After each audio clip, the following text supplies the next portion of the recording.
네, 제가 여기 신현교회 강의를 부탁받고 우리 헤브론 이 그룹에 어떻게 하면은 좋은 이야기를 나눌 수 있을까 생각하다가 제목을 줬습니다. 뭐냐면 맑은 윗물 프로젝트. 자, 이거 제목을 딱 들으시고 생각나는 속담 혹시 생각나시는 분? 그거죠. 윗물이 맑아야 아랫물이 맑다. 우리 이거 예전서부터 많이 들었던 이야기죠. 그런 것 같아요. 우리가 어쨌든 윗세대잖아요. 그래서 위에 있는 우리가 맑아지고 깨끗하다면 아래쪽에 있는 물들도 정화되고 깨끗해지지 않을까 해서 첫 번째 주제로 제가 어떤 걸 생각했냐면 건강한 내 모습입니다. 제가 이렇게 의자에 앉아서 얘기하는 상황에 본인도 건강하지 않으면서 라고 얘기하실 수 있는데, 어쨌든 어떤 것이 건강한 내 모습인지 같이 하나님 말씀으로 해서 같이 보도록 하죠. 자, 다음이요. 자, 반갑습니다. 우리 일단 제가 어떤 사람인지 여러분들이 아시면 좀 더 이해하시기가 쉬울 것 같아요. 첫 번째 사진을 보면요. 네, 괜찮습니까? 네, 괜찮죠? 예. 아주 청순하게 보이죠? 이것은 제가 고등학교 졸업 사진입니다. 근데 고등학교 졸업 사진이 이렇게 머리도 길게 하고, 제가 고1 때 캐나다로 이민을 갔습니다. 그래서 한국에서 이화여고 1학년을 다니다가 이제 어머니와 같이, 저희 엄마와 같이 캐나다로 이민을 갔어요. 그래서 거기서 고등학교를 졸업하고 그랬더니 이제 거기서 고등학교 졸업 사진을 저렇게 찍어줬습니다. 그렇게 해서 거기서 있다가 처음에는 제가 한국에 있을 때 절에 다녔었거든요. 그래서 저희 어머니와 같이 절에 다니면서, 그리고 제 이름도 우민이라는 이름도 스님이 지어주셨습니다. 그러는데 이제 유아여고를 다니면서 처음으로 하나님이라는 그 단어도 듣고 교회가 무엇인가도 조금 이야기를 듣고 하다가 캐나다로 이민을 가게 된 거예요. 그래서 살고 보니 고등학교 때 얼마나 힘들었겠어요. 영어도 안 되고, 저는 워낙 외향적이고 한국에서 활동도 정말 많이 하던 그런 고등학생이었는데, 딱 가니까 영어가 안 돼서 제대로 친구들하고 소통을 할 수가 없는 거예요. 그랬더니 그 영어 선생님이 민, 너는 굉장히 소극적이고 내성적인 아이구나. 그래서 제가 속으로 뭐라 그랬겠습니까?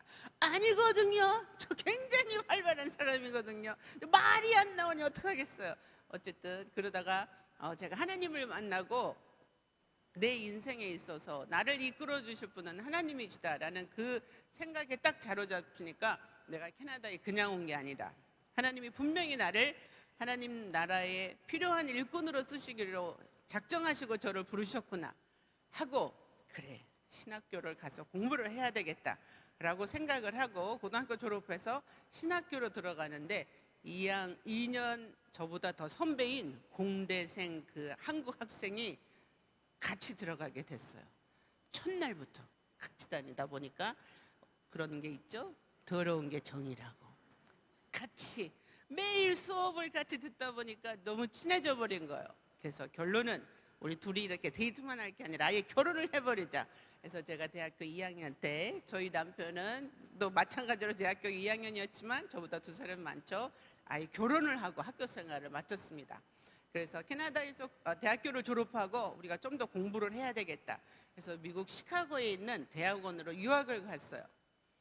가서 이제 친정 식구들, 시댁 식구들은 다 캐나다에 있고 저희 둘만 미국 시카고에 가서 유학 생활을 하는데 1년이 지나고 나니까 애가 생겨버렸어요. 저도 이제 풀타임으로 계속 공부를 했었어야 되는데 쌍둥이 딸을 낳습니다. 둘이서만 키워야 되는데 너무 힘들잖아요. 그래서 힘들게 서로 번갈아 가면서 서머스쿨도 가고 또 뭐 야간 수업도 가고 번갈아 가면서 하는데 1년 반 만에 또 애를 낳습니다. 아들을. 그래서 1년 반 만에 3명을 출산한, 쉽게 얘기해서 평균 6개월에 하나, 애 셋을 그렇게 연년생 아이들을 이제 같이 키우게 되었어요. 그러면서도 저희가 서로 도와가면서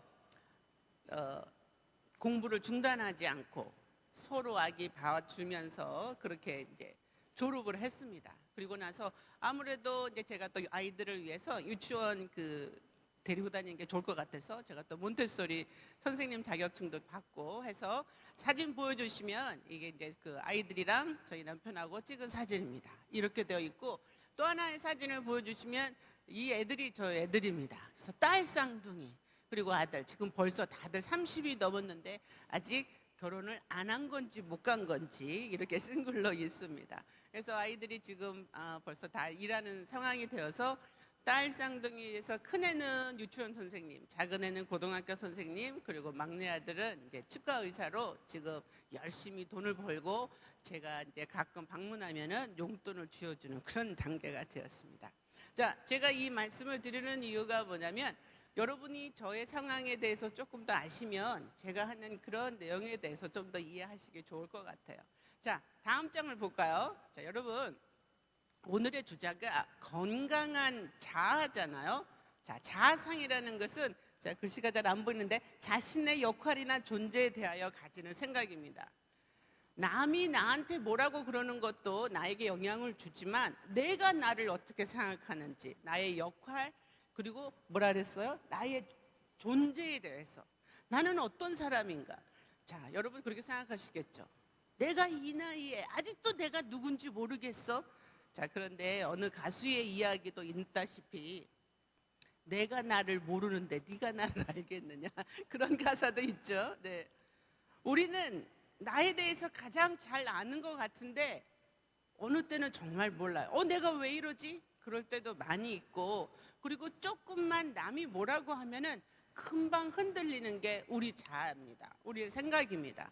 그래서 저 사진 보시면 아시겠지만 고양이가 거울을 보는데 뭘로 보여요? 사자로 보여요. 우리가 볼 때는 분명히 쟤는 고양인데 왜 쟤는 거울을 봤더니 사자로 보일까요? 자기에 대한 생각이 큰 거예요. 나는 이런 사자야 라고 생각을 하죠. 자, 여러분들이 나는 누구일까? 나는 어떤 존재인가? 제가 오늘 너무 감사했던 게 우리 담임 목사님께서 오늘 소요리 문답했던 그 주제하고 지금 너무 딱 들어맞는 거예요. 자, 다음 장 볼까요? 자, 여러분 은메달과 동메달의 차이가 있습니다. 자, 사진을 보여주시죠. 자, 이게 어느 사진이냐면 여러분 혹시 기억나실 거예요. 2010년도 밴쿠버에서 겨울 올림픽이 있었어요. 동계 올림픽. 그때 김연아 선수가 정말 아주 멋있는 모습으로 금메달을 땄었죠. 근데 가운데 있는 선수가 김연아 선수, 그리고 여러분이 보시기에 왼편에 있는 사람이 아사다마오 일본 선수였습니다. 생각나시죠? 항상 라이벌 관계에 있었죠. 그리고 맨 오른쪽에 있는 그 여자 선수가 캐나다 선수입니다. 자, 표정 보세요. 누가 제일 기뻐 보여요? 김연아 선수가 제일 기뻐 보이죠. 왜냐면 1등 했으니까 당연히 기뻐 보이죠. 자, 근데 2등 아사다마오 선수 얼굴 보세요. 행복해 보여요? 별로 아니죠. 3등 선수 얼굴 보세요. 어때요? 되게 행복해 보이죠. 자, 이게 어떤 차이가 있냐면 1등은 어차피 행복합니다. 1등 했으니까. 2등은 어떤 생각이 있냐면 이런 생각이 있는 거예요. 조금만 더 했으면 1등 하는데 참 내가 왜 이걸 못했을까. 자, 3등의 얼굴은 너무 행복해 보이죠. 이유가 뭐예요? 다행이다. 하마터면 나 동메달 못 받을 뻔했네. 다행이래. 난 그래도 어쨌든 메달권에 들어왔네. 너무 행복한 거예요. 우리가 다 알아요. 메달의 순위로 보면 은메달은 2등입니다. 동메달은 3등입니다. 더 행복해야 될 사람은 2등이에요. 우리가 생각할 때. 그런데 많은 사람들이 그렇게 생각하지 않는다는 거죠. 여기에서 나를 어떻게 바라보는가의 차이가 있는 겁니다. 많은 경우 우리는 2등을 했는데도 3등도 안 된 사람의 표정을 지어요. 왜 나는 이런 거 못하고, 왜 우리 애들은 이런 것도 못하고, 진짜 뭐가 잘못돼도 잘못된 거지 진짜 왜 이랬을까? 넌 왜 조금 더 하지 그랬냐? 당신은 뭐 한 거야? 이렇게 돼요. 근데 또 어떤 사람은 3등 아슬아슬하게 들어갔는데 너무 행복해하는 거예요. 하나님 감사합니다. 저는 이거 등수 안에 들 줄도 몰랐어요. 그런데 들었네요. 너무 감사합니다. 하마터면 못 들어갈 뻔했네. 이게 어떻게 받아들이냐의 차이라는 거죠. 그래서 표정이 어디에 나타날까요? 얼굴에 나타납니다. 그죠?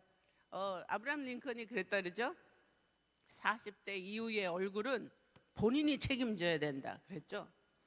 여기 계신 분 40대 미만 안 계신 것 같아요. 그죠? 제가 생각하기에 약간 위에신 것 같아요. 40대보다는. 그죠? 약간 위에신 것 같은데 여러분의 얼굴은 여러분이 책임지는 겁니다. 그죠? 내가 주름이 더 많고 적고가 아니라 내 얼굴의 근육이 어디로 발달이 되어 있는가. 사진 찍어보라 그럴 때 많이 나타나요. 자, 사진 찍게 웃으세요 김치. 그러면 잘 웃던 사람들은 활짝 웃습니다. 근데 잘 못 웃던 사람들은 자, 웃으세요 김치. 그럼 이래요. 어떻게 할지를 몰라요. 근육을 안 써봤기 때문에. 그렇죠. 그죠? 이게 얼굴을 내가 책임져야 된다는 게 내가 사용하는 얼굴 근육을 얼마만큼 훈련시키느냐에 따라서 이게 표정이 나오는 거죠. 자, 다음 장을 볼게요. 여러분, 나를 만드는 내가 누구냐라는 게 오늘의 주제였잖아요. 나를 만드는 거는 규칙이 있어요. 내가 나를 책임져야 되는데 이거는 생존이고 이건 승리의 요건이에요. 자, 저는 이거를 이제 영어로 해서 HOP로 했는데 첫 번째 H가 뭐냐면 바로 이겁니다. 이겁니다. 네. 웃음입니다. 웃음. 휴머예요. 이것은 내가 나의 얼굴을 어떻게 만드냐에 굉장히 차이가 있죠. 그 다음이 다음번에가 두 번째가 때입니다. 때. 모든 것에 때가 있다라는 그 때. 세 번째는 뭐냐면은 우입니다. 우선순위. 그리고 그 다음은 꿈입니다. 꿈의 힘. 자, 그래서 이 네 가지가 있는데 이번 주는 두 개만 할 거예요. 자, 다음 페이지로 넘어갈게요. 자, 여러분, 이런 그림이 있어요. 이 어떤 학자가 이야기를 했는데 눌러주세요. 이 웃음이, 이 유머가 뭐냐면 이것은 주어진 행복이 아닌 거예요. 내가 그냥 딱 다른 사람한테서 받거나 환경에서 받는 게 아니라 내가 만들어가는 행복을 우리는 뭐라 그러냐면은 유머라고 그럽니다. 자, 다음 장이요. 자, 여기 보시면 여러분 퀴즈입니다. 행복의 반대말은 무엇일까요? 불행이라고 생각하시는 분들 손 들어보세요. 그렇죠? 우리가 보통 행복의 반대말은 불행이라고 생각하는데 땡, 아닙니다. 뭘까요? 행복의 반대말은 짜잔! 정답은요, 다음에 있습니다. 불만이래요. 여러분, 행복의 반대말은 불행이 아니라 불만입니다. 이런 생각해 보니까 이거 정말 맞는 말인 것 같은데 그런 생각 들죠? 자, 다음 장 볼까요? 자, 행복은 어떤 학자가 막 연구를 많이 했어요. 그래서 이렇게 산수적으로 이야기를 했습니다. 누군가가 어떻게 행복을 느끼느냐는 이 세 가지로 해서 결정이 된대요. 이 사이즈가, 행복의 사이즈가. 첫 번째는 태생이에요. 태어날 때부터 그렇게 태어난 사람들이 있어요. 예를 들어서 저 같은 경우는 태어날 때부터 길었어요. 키가 컸어요. 제가 고1 때 174였습니다. 제가 지금 앉아서 그러는데 일어서면 크긴 커요. 그 고1 때 174였으니까 얼마나 컸겠어요. 그래서 저는 덩치가 크니까 항상 초등학교에서도 전교에서 제일 큰 애, 중학교 때도 전교에서 제일 큰 애, 고등학교 1학년 때도 전교에서 제일 큰 애, 항상 그렇게 됐었어요. 그러다 보니까 저는 어떤 게 있냐면 겁나는 게 없어요. 덩치가 크니까. 초등학교 때도 남자애들이 막 여자애들 괴롭히고 그러잖아요. 그러면 저는 그러죠. 감히 여자애들을 괴롭혀? 가만히 안 놔둬. 정의의 사도가 나가신다 하면서 가서 잡고 멱살 잡고 너네들 또 괴롭힐 거야? 막 이러면서 정의를 구현하는 막 그런 스타일이었어요. 왜냐하면 태어나면서부터 그랬어요. 그리고 어떤 사람은 태어나면서부터 그야말로 금수저가 있죠. 태어났더니 아버지가 재벌이네. 태어났더니 아버지가 뭐 사장이네. 태어났더니 뭐 유모 있고 기사 있고 뭐 다 있네. 이럴 수 있어요. 그러면 그 사람들은 태어나면서부터 이 행복이라는 걸 쥐고 태어날 수도 있어요. 그죠? 또 어떤 거가 있냐면은 가운데 현실이에요. 옛날에 나는 정말 가난한 데서 태어났어. 옛날에 나는 정말 못생기고 안 예쁘고 키도 작고 진짜 그랬었어. 별 볼 일 없었어. 그런데 지금은 성형을 싹 해버렸네. 너무 예쁘네. 돈도 엄청 많이 벌었네. 그래서 내가 쓰고 싶은 거 다 쓰네. 난 지금 부러울 게 없는 사람이야. 현실이 그런 사람들이 있어요. 난 그냥 조그만 집 한 채 있었는데 관리하기 힘들어서 팔았더니 갑자기 2배가 됐네. 또 한 번 팔았더니 4배가 됐네. 졸지에 내가 강남의 부자가 돼버렸네. 그래서 내가 지금 이렇게 여유가 만만하네. 이런 사람들은 현실이 그렇게 만들어서 행복한 사람들이 있어요. 자, 여러분, 태어날 때 뭘 갖고 태어나는 거 여러분 선택할 수 있었어요? 없었어요. 그냥 태어나 보니 그렇게 됐어요. 그죠? 그런 집안에 태어났고 그렇게 태어났고 그러고 생겼어요. 자, 현실. 내가 지금 엄청난 부자고 내가 막 성형도 많이 해서 엄청난 예쁘고 막 이런 게 내 뜻대로 돼요? 뭐 어떤 사람은 돈 열심히 벌면 된다 그러지만 어디 그게 쉽게 됩니까? 안 돼요. 그렇게 쉽게 안 돼요. 현실이 그렇게 만만하지가 않아요. 갑자기 무슨 IMF가 올 수도 있고 갑자기 무슨 일이 일어날 수도 있고 현실은 우리가 어떤 때는 컨트롤할 수 있을 것 같은데 없을 때가 많아요. 자, 그러면 행복의 사이즈는 딱 정해져 있는가? 아니라는 거죠. 무엇 때문에? 맨 밑에 있는 자의적 선택 행동. 이게 뭐냐면 내가 선택해서 행동하는 거예요. 그래서 행복의 사이즈를 크게 만드는 거예요. 내가 태어날 때 그렇게 못 태어났어도 현실은 그렇지 않아도 내가 행복을 만들어가요. 스스로. 거기에서 제일 좋은 이 자의적 선택 행동이 뭐냐면 바로 감사와 웃음이라는 거예요. 내가 자꾸 감사하고 내가 자꾸 웃는 일이 많아지고 그러면 어떻게 돼요? 그러면 내가 막 그렇게 행복하고 만족하고 감사한 게 더 늘어난다는 거죠. 자, 그래서 저는 제가 갖고 있는 거 별로 없고 현실도 뭐 그렇게 안 좋을 수 있지만 너무너무 하나님께 감사한 게 제가 잘 웃겨요. 표정도 그렇고 그리고 농담하는 걸 좋아해요. 그러면 이제 저하고 같이 있는 사람들은 항상 웃어요. 그래서 이거를 어떻게까지 연결하냐면 저희 남편, 저희 애들하고도 같이 해요.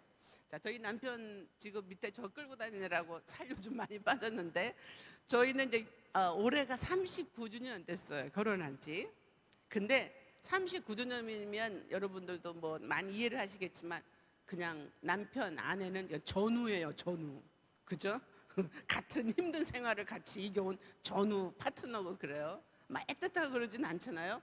그런데 저는 이거를 어떻게 만들어 버렸냐면 재미있는, 여러분 뭐 욕하실지도 모르겠지만 일명 불륜놀이를 하는 거예요. 이게 뭐냐면 여러분 저희가 식당에서 이렇게 밥을 먹으면 저 커플이 불륜인지 부부인지 아는 차이가 있죠. 차이가 있어요. 정상적인 관계가 아닌 사람들은 밥 먹으면서 말을 많이 해요. 이거 맛있죠? 이거 굉장히 뭐 좋은 재료인데요? 막 하면서 둘이 얘기를 많이 해요. 부부는 밥만 먹어요. 그죠? 밥만 먹어. 그죠? 됐다. 뭐 유일하게 한마디 한다면 좀 짜다. 어이 싱겁네. 뭐 이런 게 밥만 먹어요. 그죠? 자, 그리고 또 하나의 특징, 식당을 나갈 때 남편이 카드를 내든 뭐 아내가 돈을 내든 한 사람이 돈 내고 그러면 다른 사람은 그냥 쑥 나가버려요. 그리고 아무 얘기 안 해요. 그런데 이 정상적인 부부가 아닌 이 불륜들의 특징은 뭐냐면 주로 남자가 내면 여자가 옆에 꼭 있다가 잘 먹었어요. 너무 고마워요. 하고 꼭 그런 얘기를 해요. 그죠?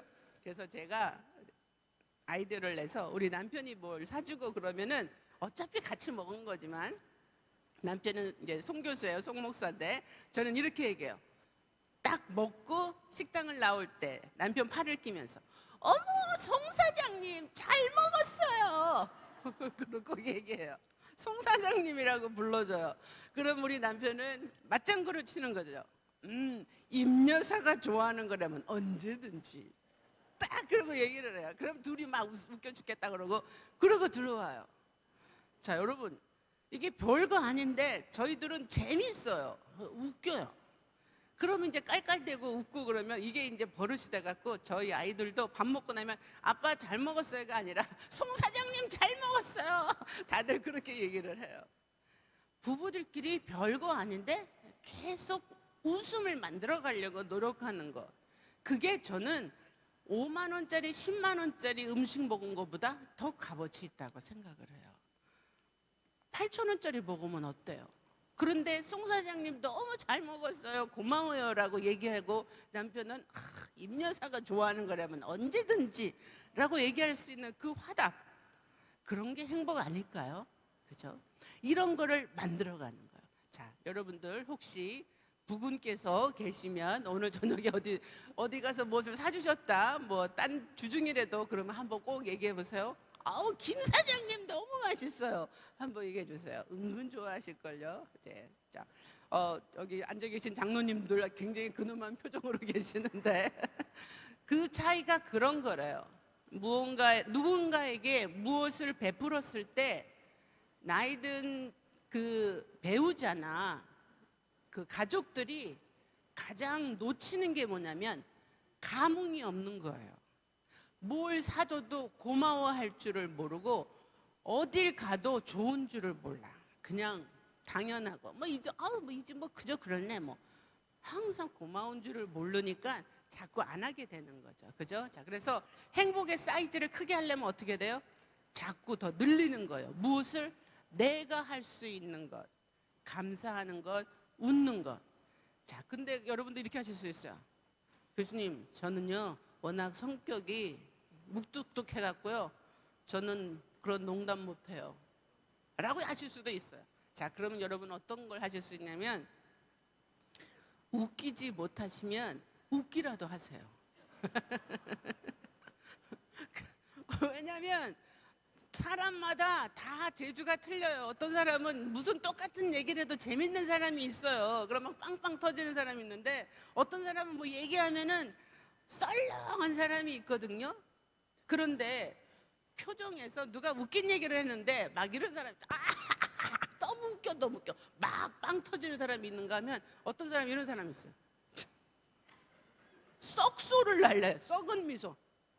웃지도 않아. 저게 재밌어? 그럼 얼마나 이게 김이 빠지는데요. 그죠? 여러분, 감사하고 행복해하는 거, 이것도 훈련해야지 돼요. 참 아름다워라 주님의 세계는, 이런 말이 나오려면 내가 정말 느껴야 되겠죠. 참 아름다워라 주님의 세계는. 찬송가 우리가 계속 불러봤자 무슨 소용이 있어요? 내가 감동을 못 느끼면은 이건 별로 감사한 게 아니죠. 그래서 행복의 사이즈를 키우려면 어떻게 된다?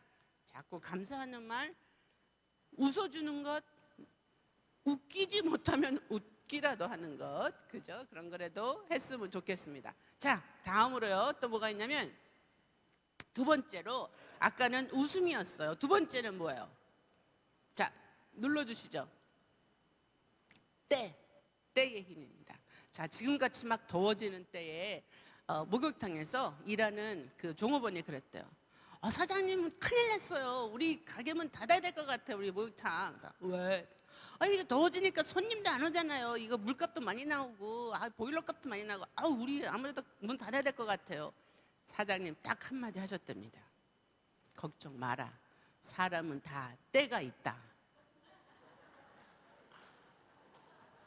자, 여러분 이제 조금 들어와요. 혹시 오늘 주무시다가 갑자기 저 침대에서 웃으시는 분도 계실 수 있어요. 사람은 다 무엇이 있다? 때가 있다. 그죠? 그때가 아니지만요, 모든 일은, 또 모든 사람은 때가 있습니다. 그 시기가 있다라는 거죠. 자, 다음 장이요. 자, 여러분, 인생에는 이 여러 가지가 있지만 이 세 가지가 주로 있어요. 힘도 있고요, 시간도 있고, 돈도 있어요.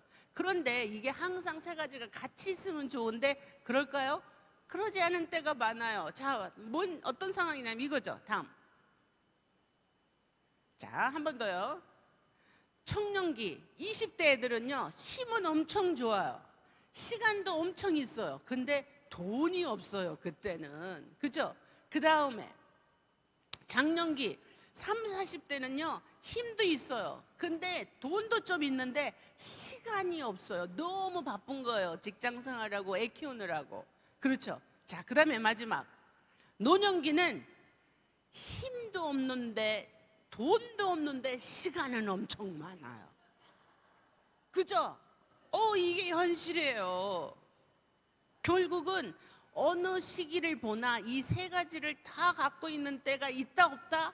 없어요. 어느 순간에 항상 무언가는 부족해요. 그래서 그때에 있을 때 그때를 즐기라는 거죠. 여러분, 제가 쌍둥이 연년생을 낳고 1년 반 만에 낳고 키웠다 그랬더니 어떤 분이 바로 엄청 힘들었겠네 그러시는 거 다 봤어요. 겁나게 힘들었습니다. 쌍둥이 둘을 키우다 보니까 너무 힘들어가지고 저희 친정어머니 시어머니 아예 내려오시지도 못하셨고 저희 둘이서 키웠어요. 아기들을 한 번이라도 안아서 우유를 먹여본 적이 없어요.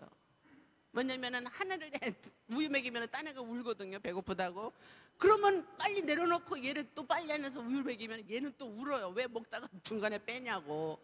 그러니까 어떻게 해요? 어쩔 수 없어. 그래, 공평하게 가자. 둘 다 눕혀놓고요, 여기다가 타월 놓고 우유병을 여기다 꽂아놨어요, 입에다가. 그리고 위에서 이렇게 쳐다보고 있었어요. 이게 떨어지나 안 떨어지나. 그렇게 해서 애들을 우유를 먹이고 키웠어요. 그런데 또 바로 연년생으로 아들을 낳으니까 갑자기 애를 하나를 앓으니까 이런 생각이 드는 거예요. 손이 하나 노네? 신기하다. 왜냐면 얘를 여기다 옆에다 옆구리 끼니까 쌍둥이를 양쪽에서 이렇게 들고 키우다가 한 애를 낳으니까 너무 손이 이게 프리한 거예요. 손이 하나 노네. 그러고 이걸로 막 청소도 하고 뭐 설거지도 하고 그랬는데 지금 다시 하라 그러면 못했을 것 같아요. 그것도 제가 완전히 풀타임으로 공부하면서 셋을 키웠기 때문에 어떻게 했었을까 생각해 보니까 그때 있었던 건 힘이 있었어요. 그러니까 그게 가능했었어요. 그리고 시간을 그때 애들한테 썼던 거예요. 근데 지금 하라 그러면 힘이 없어요. 힘이 없어요. 제가 할 수 있는 게 없죠. 그죠? 자, 그래서 이 힘과 시간과 돈이 항상 있을 수가 없는 상황이기 때문에 어떻게 해야 될까요? 청년기 때 나 돈 없어 그래서 불평한다던가, 장년기 때 나는 시간이 없어 라고 불평한다기보다, 노년기 때 나는 지금 돈이 없어 그런다기보다도 그때 최선으로 할 수 있는 거를 하는 게 가장 지혜롭겠죠. 그죠? 자, 다음 장이요. 그래서 창조의 원리로 들어갑니다. 우리가 이 세 가지를 항상 가질 수 없기 때문에 해야 되는 게 이거예요. 여러분, 우리 창세기 1장 1절에 보면 뭐죠? 태초에 하나님이 천지를 창조하시니라. 1장 1절 그렇게 나오죠. 그 다음부터 쭉 나와요. 첫째 날은 뭘 하시고, 둘째 날은 뭘 하시고, 셋째 날, 그 다음에 넷째 날, 다섯째 날, 여섯째 날. 자, 여러분이 이 표를 보시면 저거 저렇게 간단한 거 했는데 우리가 그 순서대로 배우느라고 고생했네 그러실 거예요. 자, 여기 표를 보세요. 여러분, 첫째 날은 빛과 어두움을 나누셨어요. 그죠? 그리고 두 번째 날은 물과 물을 나누셨어요. 하늘에 있는 물, 아래에 있는 물, 물과 물을 나누셨어요. 세 번째 날은 뭘 하셨냐면 마른 땅, 땅과 물을 나누셨어요. 그래서 분리를 하셨어요. 그 다음에 넷째 날은 뭘 하셨냐면 위에 있는 그 공중에 채우셨어요. 빛을 발하는 것, 하늘에 있는 태양과 별들, 달, 그런 거를 채우신 거예요. 그 다음에 다섯째 날은 뭐 했어요? 중간에 있는 것, 날아다니는 새들, 그리고 땅 위에 육지에 있는 동물들, 그런 걸로 채우신 거예요. 그리고 마지막 여섯째 날에 사람을 만드셔서 하나님이 그 동산에다가 넣으신 거죠. 자, 여러분 이거 보이시나요? 1, 2, 3일은 뭐 하셨어요? 계속 나누고 나누고 나누고. 넷째, 다섯째, 여섯째 날은 뭐 하셨어요? 채우고 채우고 채우고. 아니, 이럴 줄이야. 이걸 우리가 몰랐었네. 그죠? 그리고 마지막에 일곱째 날에는 안식일을 하신 거죠. 그리고 순서도 보면 하늘, 중간, 땅. 네 번째, 다섯 번째, 여섯 번째도 하늘, 중간, 땅. 그렇죠. 하나님은 정말 조화롭게 세상을 창조하셨어요. 그래서 하나님이 창조하시는 이 사역을 두 가지로 아주 간단하게 표현하자면 이거예요. 하나님은 다음 장 보여주세요. 때에 맞춰서 나누시고 채우셨어요. 그게 창조 사역이었어요. 자, 여러분 전도서에 보면은 이런 이야기가 있죠. 천하만사가 다 때가 있나니 어떤 때요? 찾을 때가 있으면 잃을 때가 있어요. 자, 그러면은 여러분이 퀴즈처럼 해볼까요? 일어날 때가 있으면 놓을 때가 있어요. 살아있을 때가 있으면 죽을 때도 있어요. 손에 쥘 때가 있으면 놓을 때도 있고 항상 그 때가 있다라는 거죠. 그렇다면 하나님의 이 창조 사역이 나누고 채우고였어요. 그러면 하나님의 창조 사역은 딱 창세기 1장에서 해서 끝났을까요? 아니라는 거예요. 지금 우리의 삶에서도 하나님은 창조 사역을 계속하기를 원하세요. 어떻게 해요? 나누어 그리고 채워. 그렇게 하십니다. 제일 좋은 예가 뭐냐면 여러분 이거 순서 바뀌면 안 됩니다. 먼저 채우고 나누면 안 돼요. 뭐하고 똑같냐면 이사 갈 때 생각해 보세요. 이삿짐 다 싸가지고 이제 방에다 갖다 놨어요. 마루에다가 다 갖다 놨어요. 그러면은 제일 먼저 뭐 해야지 돼요? 나눠야죠. 분리해야죠. 부엌에 갈 건 부엌으로 가고 안방으로 갈 건 안방으로 가고 서재로 갈 건 서재로 가고 욕실에 갈 건 욕실로 가고 나눠야죠. 그 다음에 채워야죠. 그죠? 근데 아직 짐도 정리가 안 됐는데 막 무조건 물건만 계속 사다 드리고 그러면 되나요? 안 돼요. 이게 우리가 일반 이삿짐 할 때도 나오는 그런 기본적인 건데 우리 인생에서 이거를 거꾸로 할 때가 많아. 하나님 채워주소서 하고 기도는 엄청 많이 해요. 그죠? 이것도 주시고 저것도 주시고 우리 대표 기도하시는 분들 오늘 이제 강의 들으시고 나면은 그 다음부터는 조금 조심하실 것 같아요. 하나님 이것도 주시옵시고 저것도 주시고 계속 우리는 달라고만 얘기를 하는 기도를 굉장히 많이 해요. 그죠? 그러면 하나님 뭐라고 얘기하시냐면 그래 주긴 주는데 먼저 나눠. 뭘 나눠요? 아닌 건 버려야지 돼요. 근데 우리는 비우지를 않고 계속 채우려고 그래요. 지금 내가 점심 가득 먹었어요. 그러면 제일 먼저 해야 되는 건 이거 비워야 돼요. 그죠? 그래야 저녁이 들어가죠.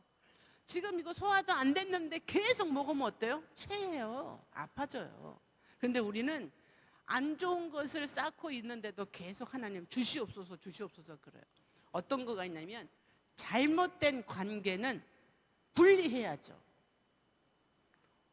교회에서 잘못 일어나는 일들, 괜히 내 남편이 아닌데 눈길이 가고 내 여자가 아닌데 관심 가고 친절하고 그건 아니죠. 그죠? 내 사람한테 잘해야지 다른 사람한테 잘하고 내 사람한테는 집에 가갖고 소리 지르고 그건 아니죠. 제대로 나누질 못한 거죠. 뭘 못 나눴어요? 우선순위를 못 나눴잖아요. 누구한테 먼저 잘해야 되는데. 그래서 오죽했으면 이런 이야기가 있답니다. 목사님들이 주로 설교하시면 그런 얘기 많이 하시죠. 여러분 이렇게 하셔야 됩니다. 저렇게 하셔야 됩니다. 많이 그러죠. 그러면은 이제 보통 사모님들이 맨 뒤에 앉으신대요. 그래서 주로 하시는 게 이렇게 하면은 많은 교인들이 생각하기를 아멘 하시나 보나 그렇게 생각하시는데 그게 아니랍니다. 뒤에서 이런답니다. 너나 잘하세요. 이런답니다. 이런 조크가 왜 나왔을까요? 우리가 정말 잘해야 될 사람들은 집안 사람들한테 먼저 잘해야 돼요. 그래야 내 모습이 건강한 모습이에요. 우리의 자손들이 그리고 우리의 손주들이 할머니 할아버지를 집에서 봤는데 계속 할머니한테 함부로 얘기하고 툭하면 핀잔 주고 이게 뭐야 제대로 해야지 이런 식으로 하는데 교회 왔더니 너무 친절해. 세신자한테 잘하고 다른 여전도애한테 너무 잘하고, 그럼 애들이 어떤 생각이 들까요? 저건 뭐지? 뭔가 잘못했는데? 관계가 잘못된 거예요. 그래서 지금은 뭘 나눠야 되냐면, 나에게 정말 하나님의 모습을 닮아가기에 좋은 건지 아닌 건지를 구별할 줄 알아야 돼요. 그리고 혹시라도 여러분이 별건 아니었는데 굉장히 마음이 상했어요. 집에 가서 잘라 그랬는데 서운해. 그래가지고 생각해 보니까 그 사람은 나한테 무슨 말만 하면 계속 안 좋은 말만 하는 사람이 있어. 그런 사람 가끔 있죠. 기분 나쁘게 하는 사람, 은근히 까고 그런 사람 있죠. 그런 사람들한테 여러분 상처받지 마세요. 제일 좋은 방법은 뭔지 아세요? 거리를 멀리 하세요. 지금 우리는 좋은 사람들하고 좋은 시간 보내기에도 시간이 없는 상황인데, 왜 안 좋은 사람들하고 계속해서 힘든 상황을 배우고 내가 상처를 받아요? 저는 이걸 뭐라고 부르냐면 관계적 거리두기라 그래요. 관계적 거리두기. 우리가 코로나 때 감염 안 되려고 거리두기 많이 했었죠. 저는 건강한 자신을 갖기 위해서는 좀 도움이 안 되는 사람이 있어요. 어떤 사람? 계속 남의 욕하는 사람, 남의 흉보는 사람, 그리고 나만 보면 나를 깔아뭉개려고 하는 사람. 이런 사람들은 전염병 있는 사람이에요. 멀리 해야 돼요. 내가 건강해지기 위해서는 이런 사람들하고 좀 거리를 둬야 돼요. 이거를 뭐라고 그러냐면 에너지 흡혈귀라는 그런 책이 있어요. 이게 뭐냐면, 누구를 만나면 여러분 계속 신나는 사람이 있죠. 막 기분 좋아. 막 그러고 갔다 오면은 막 맛있는 거 먹은 거 같고 별거 아닌데도 막 좋고, 아, 또 만나야지 막 그러면서 기분이 좋은 사람이 있어요. 그래서 에너지를 받는 사람이 있는가 하면, 누구를 만나서 시간을 보냈는데 시간이 지나고 집에 보니까 계속 기운이 빠져. 그리고 찜찜해. 이건 뭐지? 그리고 또 만나자고 그러면 자꾸 핑계를 대려고 그래요. 아니 우리 손주가 좀 봐달라 그래가지고. 이건 뭐지? 생각해보면 내 에너지를 뺏어가기 때문에 그래요. 자, 그거는 어떤 사인이냐면 거리를 두시라는 이야기예요. 여러분, 이제는 많은 사람하고 친할 필요 없어요. 정말 내가 하나님 안에서 더 내 자신이 하나님 닮아가는데 도움이 될 만한 사람들하고 노세요. 안 그러면 여러분들이 더 험해져 버려요. 그래서 이 관계적 거리두기 나눠야 될 때예요. 그리고 물건들도 지금은 어떻게 돼요? 코로나가 지나고 나니까 더 느껴지죠. 자꾸 없애고 나눠야 돼요. 정리. 버릴 건 빨리 버려야 돼요. 안 버리면 어떻게 될까요? 다 쓰레기가 돼요. 다 쓰레기가 돼요. 자, 제가 다음 주에 얘기하려고 했는데 제가 미리 조금 얘기해 드리면, 제가 2017년도, 그러니까 벌써 3년에 지금 4년이니까 7년 됐네요. 제가 학교에서 강의하려고 준비하는데 여자 화장실에서 쓰러졌어요. 그래가지고 너무 놀래서 쓰러지면서 제가 하고 소리를 냈더니 바깥에 있는 어떤 여학생이 거기 혹시 괜찮으세요? 하는 소리가 멀리 들리는 거예요. 그러더니 이 학생이 막 교실로 뛰어들어가가지고 여기 여자 화장실에 누가 쓰러졌어! 그러고 얘기를 하는 거예요. 그랬더니 그 대학원 학생들이었는데 그 학생들이 점심시간 때였어가지고 막 달려와가지고 화장실로 왔는데 문이 잠겨 있었던 거죠. 제가 안에서 잠궜으니까. 그랬더니 이 사람들은 그래도 군대를 갔다 왔다고 무등을 태워가지고 위에 요만큼밖에 틈이 없는 데를 넘어서 들어와서 저를 꺼내준 거예요. 그래서 꺼냈더니 학생들이 너무 놀란 거죠. 왜요? 누가 쓰러진 것 때문에도 놀랐는데 그 쓰러진 사람이 다음 수업을 해야 될 교수님이 쓰러진 거예요. 너무 놀란 거예요. 그 중에 한 사람이 우리 뒤에 계신 표수연 전도사님이셨습니다. 그때 그 자리에 있었어요. 그래가지고 제가 나중에 듣기로 그 저를 발견한 그 화장실을 한 몇 달 동안은 거기 못 들어갔대요. 트라우마 때문에. 그 놀랬던 그 심정이 있어가지고. 그래가지고 막 급하게 병원에 실려갔는데 결론은 제가 여기 뇌종양이 생겨버린 거예요. 이게 커져가지고 이게 뇌압이 올라가니까 제가 쓰러졌던 거였어요. 짧게 얘기하자면 하나님의 은혜로 다행히 그 쓰러지면서 여기 오른쪽이 완전 마비가 왔었는데 제거 수술을 하고, 그래서 제가 여기가 이렇게 지금 땜통이 있어요. 구멍 이렇게 좀 들어간 자국이 이게 뼈까지 열어가지고 다 제거 수술을 했기 때문에 들어가서 일주일 만에 여기 수술을 하고 제거 수술을 하고, 감사하게도 그 암이 아니라서 지금 멀쩡하게 이렇게 지금 강의를 하고 있습니다. 그래서 들어가서 수술하고 치료받고 제가 4주 거의 5주 만에 걸어서 나왔어요. 그래서 그 다음 학기에 다시 강의를 하고, 딱 그렇게 죽음이 문턱에까지 갔다 오고 나니까 어떤 생각이 드냐면, 오, 내가 그렇게 소도 때려잡을 것 같이 등치 큰 이 내가 한순간에 한 방에 훅 갈 수 있구나 라는 거 제가 너무 그렇게 느끼게 된 거였어요. 그래서 저희 남편이 11월 달 돼서 크리스마스 트리 세우겠다고, 이거 세울까? 그러길래 제가 했던 말, 갖다 버려. 다 필요 없어. 내가 죽게 살게 생겼는데 그래, 그 크리스마스 트리가 무슨 상관이야. 집에 있는 무슨 뭐 예쁜 거를 다 필요 없어. 다 쓰레기야. 다 갖다 버려. 막 그런 과격한 말이 나온 거예요. 왜냐하면 내가 죽고 나면 집안에 있던 그 데코레이션 하는 건 무슨 소용이 있어요. 다 의미가 없는 거예요. 내가 한순간에 없어지면 내가 갖고 있던 내 집안에 있는 모든 것들 그야말로 다 쓰레기구나라는 생각이 들어서 그때부터 굉장히 세게 얘기했죠. 다 필요 없어. 다 갖다 버려.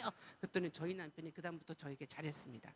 굉장히 조심한 거죠. 왜냐하면 까딱 잘못하다가 남편도 쓰레기 갖다 버려 그런 소리 할까 봐 되게 조심하면서 잘하고, 요즘도 이렇게 휠체어 밀고 다니면서 잘하고 있죠. 여러분, 지금은 나눌 때예요. 쓸만할 때 빨리 나눠주세요. 사람들한테. 우리말에 그런 거 있죠. 아끼다 똥 된다는 말이 딱 맞아요. 갖고 있어서 우리가 없어지면 이건 다 쓰레기가 돼버려요. 누가 원하지도 않아요. 괜찮은 거일 때 빨리빨리 나눠주세요. 그리고 채울 때입니다. 어떤 거요?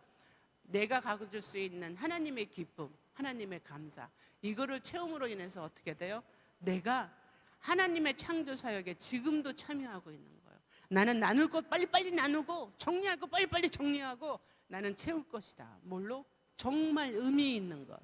내가 지금 몇 년을 살지 모르고 몇십 년을 살지는 모르지만 하나님이 주신 이 시간에 나는 계속 나의 행복을 만들어 갈 것이다. 어떤 행복이요? 감사와 웃음으로. 그것이 하나님이 나에게 바라는 창조가 지금도 계속해서 연결되는 거죠. 다음이요. 여러분, 인생 주변에 우리가 후반에 여러분이 준비를 하셔야 됩니다. 과거에 40년 동안 우리가 준비를 했지만 지금도 여러분들이 계속해서 살아야지만 내 미래가 그렇게 바뀌어져 가는 거예요. 아까 얼굴 얘기했었죠? 다음 주에 제가 또 와서 뵐게요. 여러분 얼굴이 얼마나 더 근육이 많이 좋아지셨나. 웃는 얼굴이요. 지금 준비하지 않으면 어떻게 돼요? 여러분은 계속해서 마지못해 시간을 보내시는 분들이 돼요. 제가 특별히 여러분들을 뵈면서 굉장히 감사했던 게 뭐냐면, 저희 학부에 보건복지학부라는 학부에 4가지 전공이 있는데 실버케어 비즈니스라는 전공이 있어요. 이게 뭐냐면 만학도들이 들어오셔서 대학 생활을 하는 거예요. 이건 평생교육원하고 틀려요. 대학생으로 들어오시는 거예요. 그런데 올해 유별나게 많이 들어와서 저희가 1학년만 거의 지금 150명이에요. 제가 그 반을 수업하고 있어요. 그분들이 대학생이 된 거에 너무 감사하셔서 아침에 수업이 9시에 시작하는데 7시면 와 계셔. 그냥 너무 일찍 오시는 거예요. 그때 그분들이 가장 좋아하는 게 뭐냐면 이거예요. 아침에 눈을 뜨면 갈 곳이 있다는 거예요. 그리고 아침에 눈을 뜨면 할 것이 있다는 거예요. 그리고 아침에 눈을 뜨면 만나야 될 사람들이 있다는 거예요. 가서 반 친구들 만나야 되고 교수님들 만나야 돼서 자기는 너무 행복하다는 거예요. 그래서 와서 수업을 막 9시 시작하는데 7시부터 오셔가지고 너무 열심히들 하세요.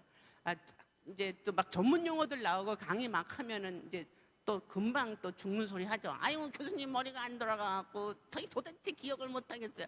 맨날 그러시면서도 행복하신 거예요. 왜요? 그분들이 학위를 따서 무언가를 하자는 게 아니에요.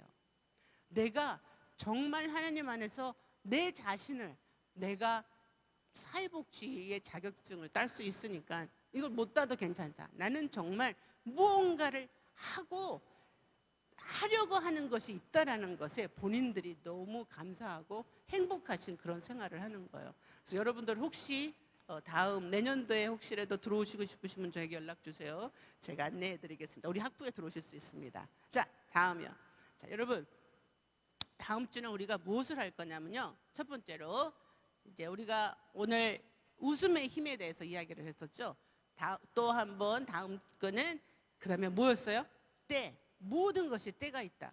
여러분이 지금 이 시간에 저를 만나서 이 강의를 듣고 마음에 감동이 오셨고 흔들림이 있으셨다면 여러분이 좋은 때를 만나신 거예요. 그냥 하루하루 보내지가 아니라 무언가를 해봐야 되겠다는 그때, 그리고 하나님의 그 창조의 시기를 내가 맞춰서 살아보겠다는 것, 그 시기가 된다면 여러분들은 좋은 때를 맞추시게 되는 거예요.